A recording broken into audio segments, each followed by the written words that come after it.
నా స్క్రీన్ వస్తుందండి? Sir. We are still here? Yes, sir.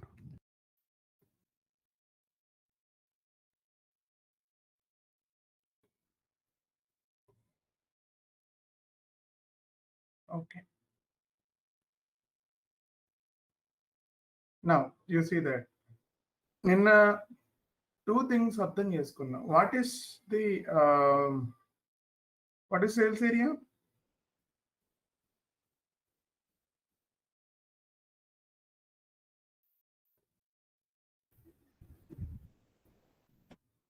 Sales organization, distribution channel, and the combination of these three. మిగతా answer చేయట్లేదు ఏంటి? What happen? Yes, sir. It's a unique combination of sales organization, distribution channel, and division. Division. Nikhil, Ajay, Yogender, answer రావట్లేదు. Okay, నిన్న మనం two things చూసాం కదా. Based on shipping point determine అవ్వటం కోసం, అంటే in the sense shipping point identify చేయడం కోసం మనం అంటే డిఫరెంట్ షిప్పింగ్ పాయింట్స్ ఎలా ఐడెంటిఫై అవుతాయి అనే దాని మీద మనం నిన్న రెండు చూసాం. ఏంటది? ఫస్ట్ దేని మీద డిపెండ్ అయింది అది? Based on what? Based on what? Priority. Based on shipping condition shipping conditions కదా. Okay. and based on loading point. Based on loading group. Loading group దీన్ని బేస్ చేసుకొని నా షిప్పింగ్ పాయింట్ డిటర్మైన్ అవుతుందని చెప్పి రాసుకున్నాం మనం నిన్న.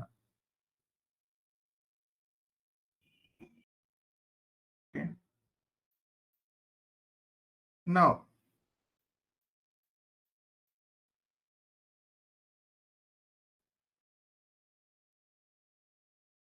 నేను ఇప్పుడు మెడిసిన్స్ ని మ్యానుఫ్యాక్చరింగ్ చేస్తున్నాను. మెడిసిన్స్, ఇక్కడ కార్లు కాదు, మెడిసిన్స్ ఉన్నాయి. ఓకే, మెడిసిన్స్ మ్యానుఫ్యాక్చరింగ్ చేస్తున్నాను. ఇందులో టూ టైప్ ఆఫ్ మెడిసిన్స్ ఉన్నాయి మళ్ళీ, లేదా ఏదైనా బ్యావరేజెస్ ఏదైనా పర్లేదు, దట్ ఈస్ మీరు ఏదైనా తీసుకోవచ్చు. సో ఇందులో one type of medicine can store in room temperature.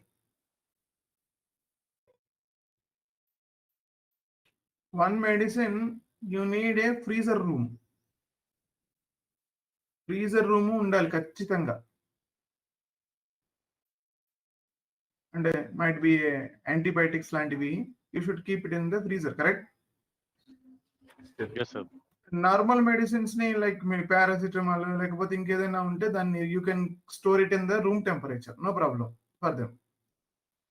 ఇప్పుడు నేను ఈ టూ మెడిసిన్స్ ని మ్యానుఫ్యాక్చరింగ్ చేస్తున్నాను. ఇక్కడ టూ మెడిసిన్స్ ని మ్యానుఫ్యాక్చరింగ్ చేస్తున్నాను. బట్ ఇప్పుడు ఏం చేశానంటే రెగ్యులర్ మెడిసిన్స్ ని తీసుకొచ్చి ఒక స్టోరేజ్ లొకేషన్ లో దాచిపెట్టాను. రూమ్ టెంపరేచర్ మెయింటైన్డ్ ఇది స్టోరేజ్ లొకేషన్, అంటే it is a freezer one. Okay, freezer one ని ఇక్కడ పెట్టాను. ఇందులో maybe some antibiotics. Okay, right. Now ఇక్కడ ఉన్న పిక్కర్ వెళ్ళి ఏ స్టోరేజ్ లొకేషన్ లో ఇప్పుడు యాంటీబయాటిక్స్ తెచ్చుకుంటాడు? వెళ్ళి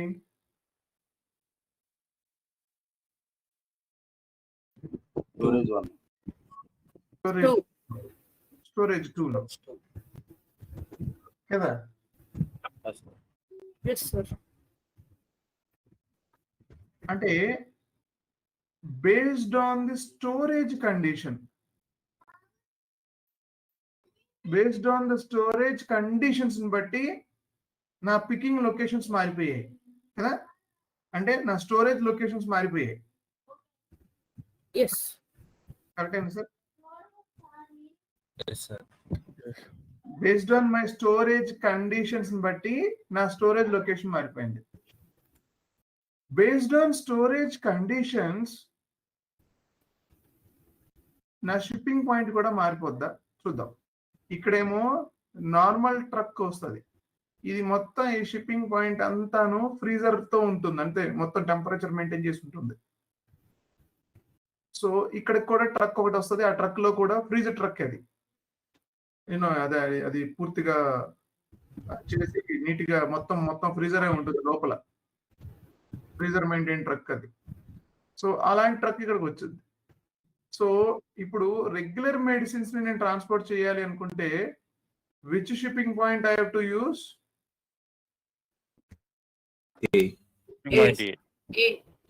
ఏ కదా. So if the customer is ordered an antibiotics, so first I have to pick from the number 2 storage location because it is a room temperature, it is a temperature one, temperature maintained one, and I have to pick and I have to drop it to shipping point to B. Then only the process will go and finish it. ఎందుకంటే ఆ particular shipping point ఆ particular storage location తో మనం connect చేయాలి. ఎందుకంటే అవి రెండు ఒక మెయింటెనెన్స్ ఉన్నటువంటి, అంటే ఒకటే అట్రిబ్యూట్స్ షేర్ చేసుకుంటున్నాయి. ఏంటదంటే టెంపరేచర్ మెయింటెనెన్స్. రెగ్యులర్ గా అయితే నార్మల్ టెంపరేచర్ దాంట్లో కూడా మీరు పంపించేసుకోవచ్చు రెగ్యులర్ మెడిసిన్ అయితే, అంటే ఇట్స్ నార్మల్ ట్రక్ లో వెళ్తుంది, అందులో ఏం ప్రాబ్లం లేదు ఇంకా.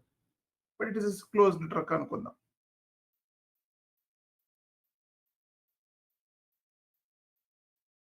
So storage conditions is the major thing to determine the storage location.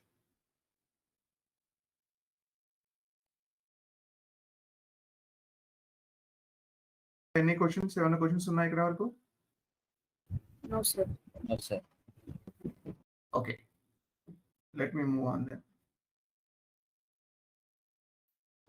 సరే, ఇవన్నీ అయిపోయాయి. ట్రక్ బయటికి వెళ్ళింది, ఐటమ్ రిటర్న్ వచ్చింది, మళ్ళీ ఐటమ్ రిటర్న్ వచ్చింది లోపలికి.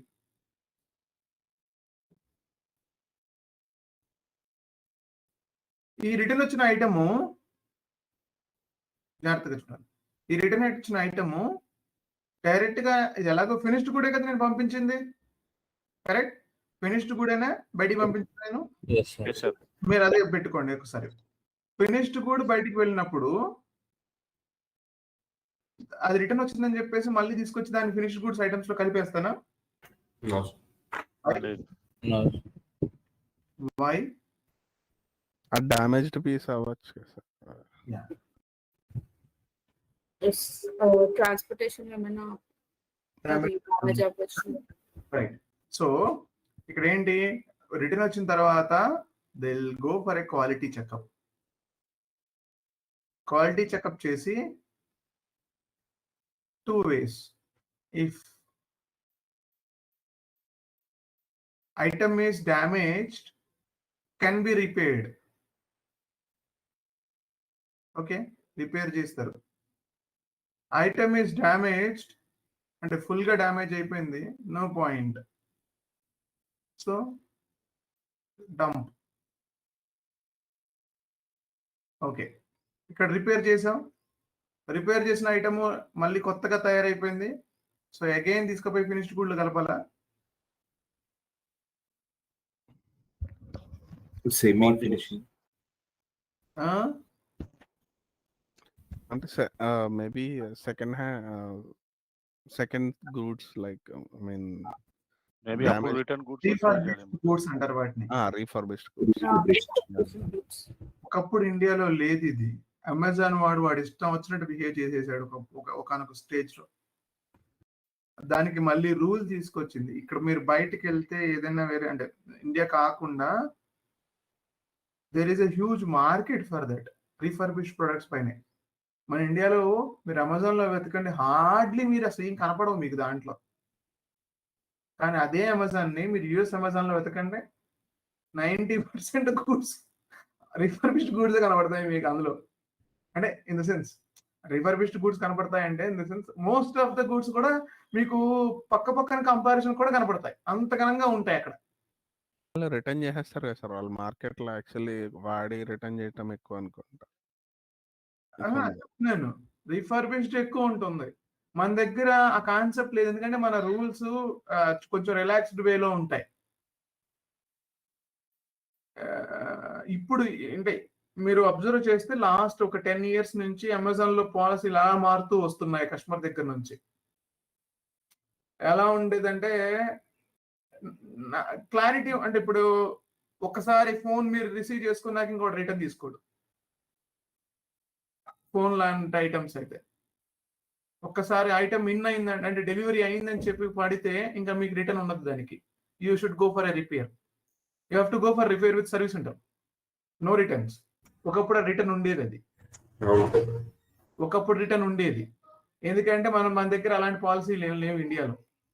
అంటే రీఫర్బిష్డ్ ఐటమ్ ని సేల్ చేయకూడదు, రీఫర్బిష్డ్ ఐటమ్ తీసుకొచ్చి మెయిన్ ఐటమ్స్ లో కలిపేయకూడదు, దాన్ని సపరేట్ గా రీఫర్బిష్డ్ ఐటమ్స్ అని చెప్పేసి అమ్మాలి అని ఎవరు ఫాలో అవ్వరండి, అది వేరే విషయం. నేను ఎక్కడ చూడలేదు, ఎవరో ఒకళ్ళు ఇద్దరు ఆ కాన్సెప్ట్ పూర్తిగా ఫాలో అవుతారు.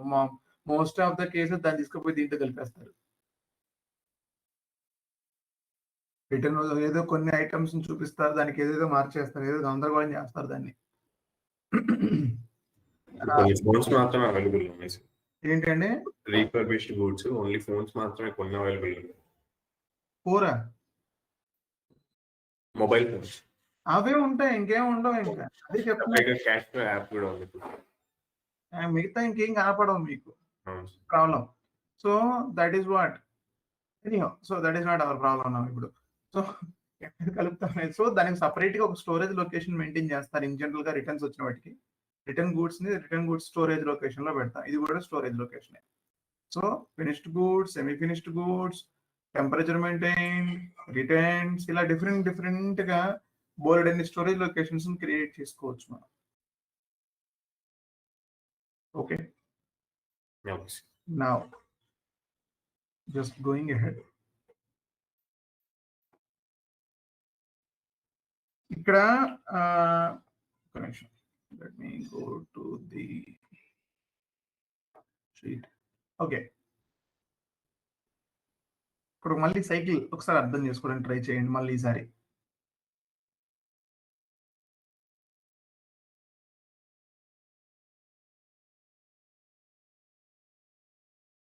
మ్యానుఫ్యాక్చరర్ని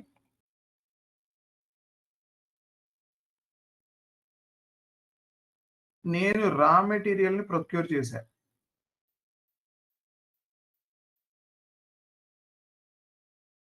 దాన్ని సెమీ ఫినిష్డ్ గూడ్ కింద కన్వర్ట్ చేశా. దాన్ని ఫినిష్డ్ గూడ్ కింద కన్వర్ట్ చేశా. దాన్ని నేను సేల్ చేశా. Okay, clear? ఇక్కడ చిన్న లాజిక్ ఉంది, చూడండి.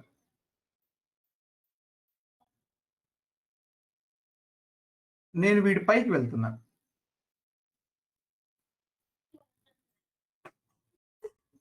అంటే ఐరన్ స్టీల్ ఏదో ఉంది కదా, స్టీల్ షీట్స్ ఏవైతే తీసుకున్నాం కదా, గుర్తుందా? టాటా స్టీల్ దగ్గర నుంచి తీసుకున్నాం మనం.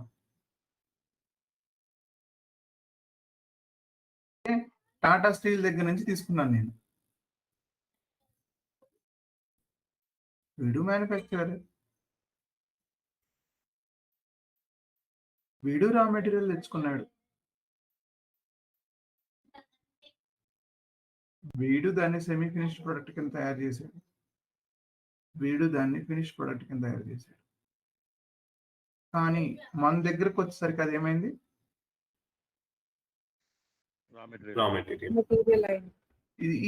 ఈ డిఫరెన్స్ ని మీరు నోటీస్ చేయాలి ఇప్పుడు. ఓకే, వాడి ఫినిష్డ్ ప్రొడక్ట్ మనకి రా మెటీరియల్ అవ్వచ్చు. Getting point? వాడు ఐరన్ ఓర్ ని తీసుకున్నారు కదా, ఐరన్ ఓర్ ని మేబీ ఐ కెన్ సే మళ్ళీ Singareni, I don't know, Singareni దగ్గర నుంచేనా, ఎక్కడి నుంచి తీసుకుంటాడు? అక్కడి నుంచే కదా. ఎక్కడి నుంచి వస్తుందా ఐరన్ ఓర్? వైజాగ్ స్టీల్కి ఎక్కడి నుంచి వస్తుందా? ఎవరైనా ఐడియా ఉందా? వైజాగ్ లో ఎక్కడి నుంచి వస్తుంది దానికి ఐరన్ ఓరు ఫ్యాక్టరీకి? టాటా స్టీల్ కాదు, వైజాగ్ స్టీల్ కి, సారీ, రా మెటీరియల్ ఎక్కడి నుంచి వస్తుంది వాళ్ళకి? ఎవరు నోటీస్ చేయలేదు, అబ్జర్వ్ చేయలే. Simhadri No idea, sir. No Simhadri, what is that? Simhadri is the factory కదా. Okay. No I'm asking that అవి ఈ సింగరేణి ఐడియా ఉందా? Yes, sir. Coal Dark. mine. Cool. Coal mine నుంచేనా వచ్చేది? ఐరన్ ఓర్ కాదు. ఎక్కడి నుంచి వస్తుంది ఇది? No, sir. ఐరన్ ఓర్ ఎక్కడి నుంచి వస్తుంది వీళ్ళకి? ఏదన్నా ఎక్కడైనా డిక్ చేస్తేనే కదా వచ్చేది. ఐరన్ ఓర్ దానంతగా తయారవ్వదు కదా బయట, అది ఇట్స్ నేచురల్ ప్రోడక్ట్ కదా. ఏమో సరే వదిలేయండి దాన్ని, ఇప్పుడు అంత కష్టపడద్దు. రైట్. సో వాళ్ళ దగ్గర నుంచి వీడు కొనుక్కున్నప్పుడు వాడికి అది ఫినిష్ ప్రొడక్టే, మళ్ళీ వాడు దాన్ని రా మెటీరియల్ కింద కొన్నాడు వాడు దాన్ని కన్వర్ట్ చేసి, హీట్ చేసి, మెల్ట్ చేసి, మౌల్డ్ చేసి, అన్ని చేసి దాన్ని షీట్ తయారు చేసాడు. That is for him it is a finished product. But when we purchase that is a raw material for us. Yeah, understood. Clear అదే సైకిల్ క్లియర్ ఉందా? మేబీ నేను సేల్ చేసిన ఫినిష్ ప్రొడక్ట్ నాకు ఇంకెవరికో రా మెటీరియల్ అయి ఉండొచ్చు.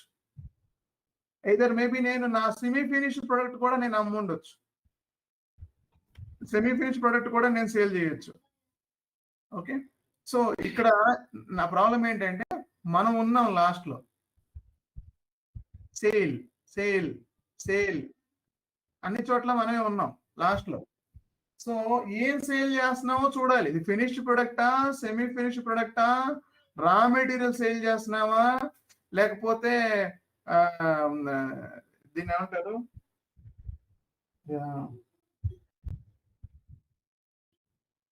పేరు మర్చిపోయాను, ఒక నిమిషం.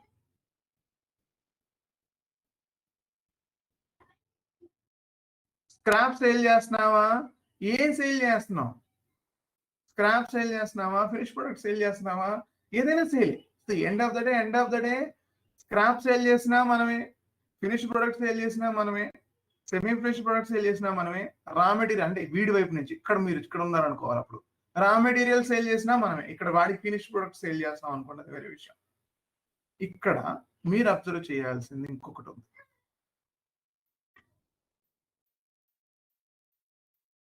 ఫర్ ఎగ్జాంపుల్ మీరు ఇక్కడ ఉన్నారనుకోండి, టాటా స్టీల్లో ఉన్నారు మీరు, అంటే మీరు ఇక్కడి నుంచి వస్తున్నారు ప్రాసెస్ ని.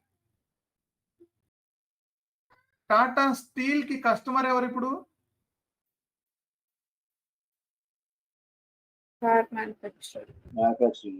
ఇక్కడ ఎవరైతే ఉన్నారో వాడు కదా, ఇక్కడ ఎవరైతే కార్ మ్యానుఫ్యాక్చర్ చేస్తున్నాడో వాడు కదా, అంతేనా? No, sir. Yes, sir. Yes, sir. Correct. జాగ్రత్తగా చూడండి. ఇక్కడ వీడికి రా మెటీరియల్ కావాల్సి వచ్చి ఎంఎం కన్సల్టెంట్, అంటే ఎంఎం అంటే ఎంఎం ఎవరైతే అక్కడ ఉన్న, ఓకే పర్చేసింగ్ టీమ్ అనుకోండి కొంచెం సేపు, సరే ఓకే ఎంఎం ఉంది. పర్చేసింగ్ టీము రా మెటీరియల్ కొనుక్కోవడం కోసం దే ఐడెంటిఫైడ్ ఏ సప్లయర్. వీడి సప్లయరే కదా వీడికి, అంటే సప్లయర్ వెండర్ అయినా పర్లేదు. Yes. వీడికి బస్ నాకు 100 షీట్స్ కావాలి అని చెప్పేసి,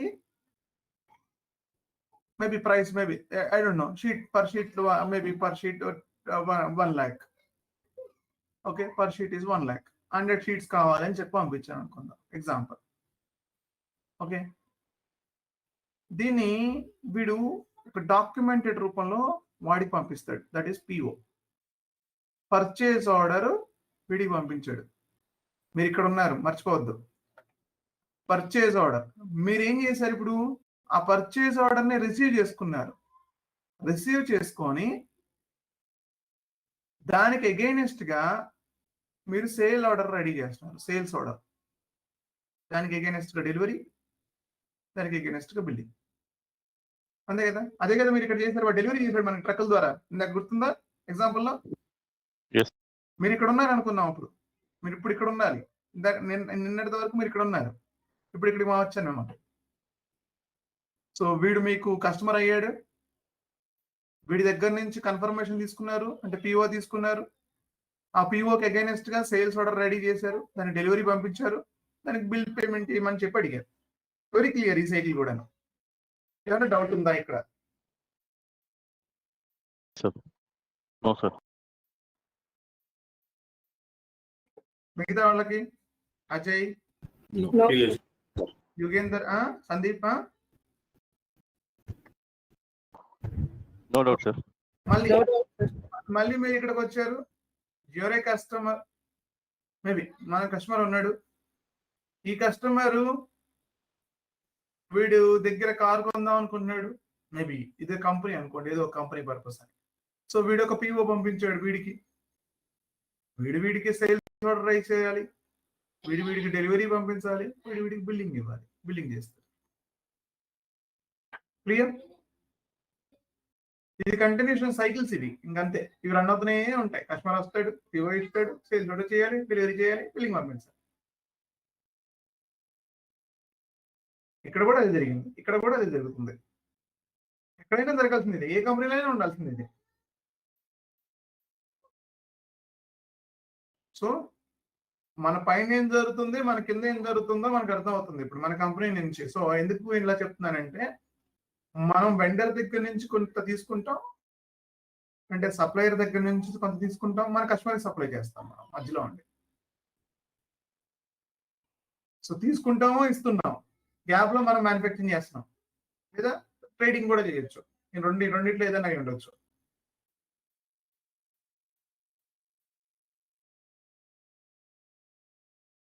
అర్థం కాకుండా ఉంటే నన్ను ఇక్కడే క్వశ్చన్ అడగండి. సో ఇప్పుడు ఇది మూవ్ అయితే మళ్ళీ దీని గురించి మధ్యలో ఇంకెక్కడో ఒకసారి వస్తుంది మళ్ళీ.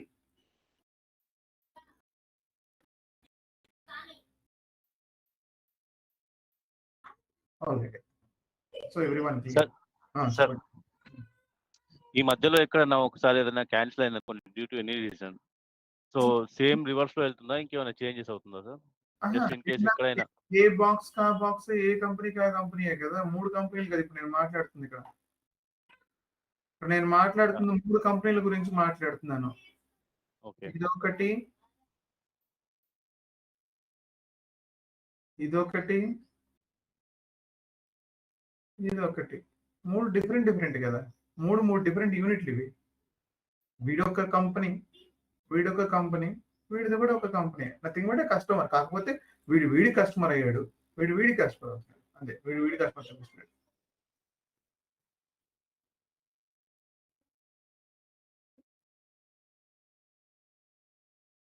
Okay sir.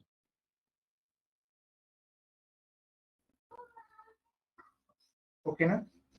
మీ ఆఫీస్కి ఏదో కార్ కావాలి, so you approach to the company. So మీకు వీడు సప్లైర్ అయ్యాడు, వీడికి మీరు కస్టమర్ అయ్యాడు, వీడు మీ కంపెనీ. ఇదే కంపెనీకి వాడికి ఐరన్ షీట్ కావాలి. ఓకే, వీడి కస్టమర్ అయ్యాడు ఈసారి, వీడికి సప్లైర్ అయ్యాడు, వీడు సప్లై చేశాడు. వీడి నుంచి చూస్తే వీడికి కస్టమర్ అయ్యాడు, వీడి కస్టమర్ వీడికి.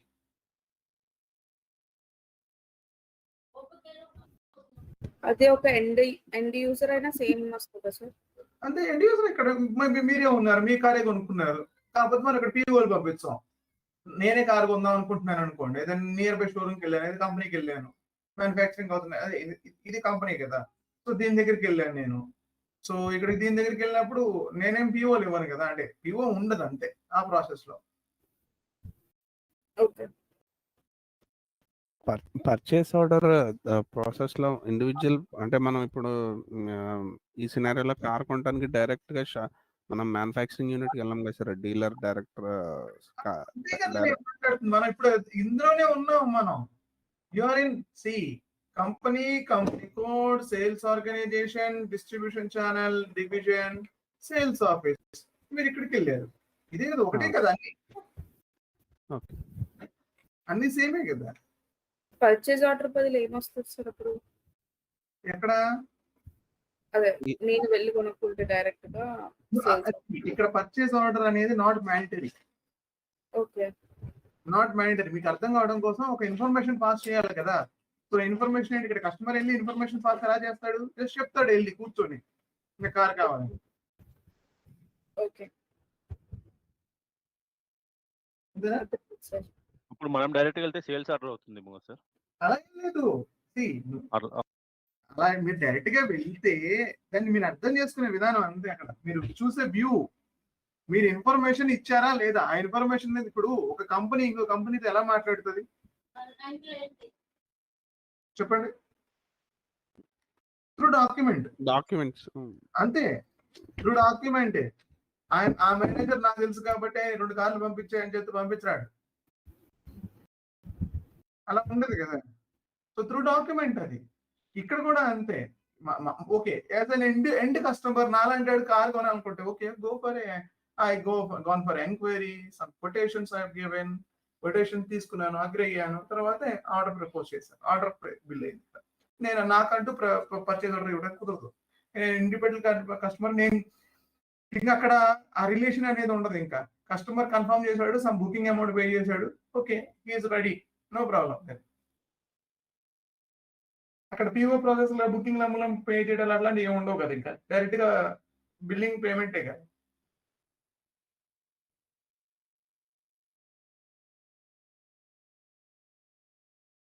ఎనీ క్వశ్చన్స్ ఇక్కడ? ఏమైనా క్వశ్చన్స్ ఉన్నాయా?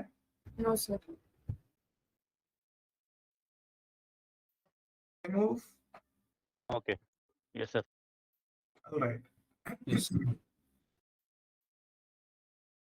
నేనేం చేస్తానంటే ఇవాళ థర్స్డే కదా, నేను ఇవాళ మీకు ఒక లింక్ పంపిస్తాను.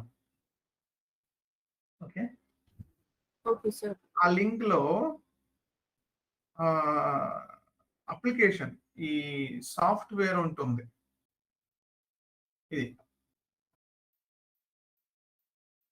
ఆ లింక్ మీరేమి ఇన్స్టాల్ చేయొద్దు, జస్ట్ డౌన్లోడ్ చేయండి. అది గూగుల్ నుంచి వస్తుంది, గూగుల్లో మీకు తెలుసు కదా. డౌన్లోడ్ చేసేసుకొని మీరు అలా పెట్టేసుకోండి. అది డౌన్లోడ్ ఎనీవే అని అడుగుద్ది, డౌన్లోడ్ కొట్టేసేయండి. డౌన్లోడ్ కొట్టిన తర్వాత రేపొద్దున దాన్ని ఇన్స్టాలేషన్ ఎలా చేసుకోవాలి అనేది చూపిస్తాను నేను. యాక్చువల్గా అయితే మీరు రియల్ టైంలో అది ఇన్స్టాల్ అయ్యే వస్తుంది మీ ల్యాప్టాప్లో. దాని లోపల వాడే క్రెడెన్షియల్స్ మాత్రం మీరు బేసిస్ కన్సల్టెంట్ నుంచి తీసుకోవాలి. అది మనం చేద్దాం. అంటే అది ఎలా చేయాలి అంటే అది మీరే చేసుకోవాలి, ఎవరు చేయరు మీకు, అంటే ఎవరు వచ్చి హెల్ప్ చేయరు. అది బేసిస్ కన్సల్టెంట్కి మీరే డీటెయిల్స్ పంపించుకొని మీరు చేసుకోవాలి. నేను చూపిస్తాను అది ఎలానో ఏంటనేది. Okay sir. ఓకే. నేను లింక్ అది క్లాస్ అయిపోయాక షేర్ చేస్తాను మీకు. ఓకే, నేను ఎనీహౌ డేటా అంతా పంపిస్తాను మీకు. అంటే ఇది వేరే షీట్, వేరే నోట్స్ లాగా వస్తుంది, నోట్స్ ఇస్తాను మీకు. దీన్ని బేసిక్ ఆర్గనైజేషన్ నోట్స్ ఇస్తాను మీకు.